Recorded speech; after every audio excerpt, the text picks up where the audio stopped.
That's a statement from state prosecutors saying they've been arrested. They're saying because they left the ship before the evacuation was complete. It's not clear what charges may be preferred against them. The captain has already been arrested. He's got 5 charges against him, all related to negligence of duty and the way in which the ship got itself into trouble. But the fact that prosecutors are going after crew members so soon, it gives you some sense of what a big issue this is for the authorities and the pressure that's on them to be seen to be addressing what went so catastrophically wrong with this boat.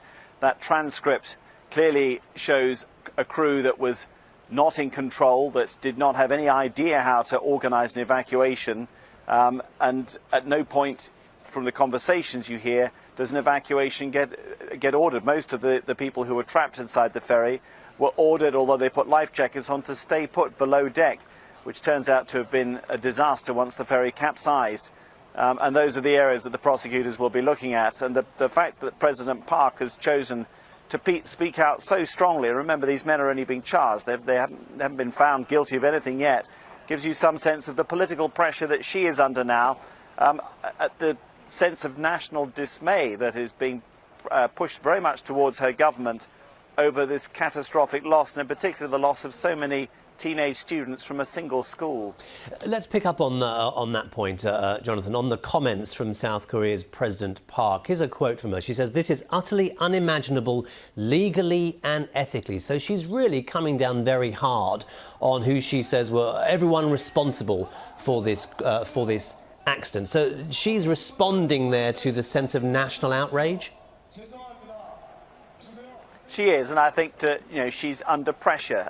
The family members have been venting their anger very, very strongly and emotionally at any government officials they can find.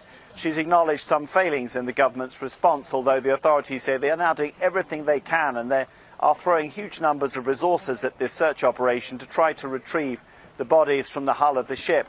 But the fact that this is being felt as such a national disaster, and people are so shocked that such a disaster could happen in relatively calm seas in good weather, and that so many apparent failings of the crew could be exposed, inevitably could come back and hurt the government politically. And I think that the strong comments you're hearing from President Park probably reflect her own sense that she has to speak out, she has to show solidarity with the feelings of the families.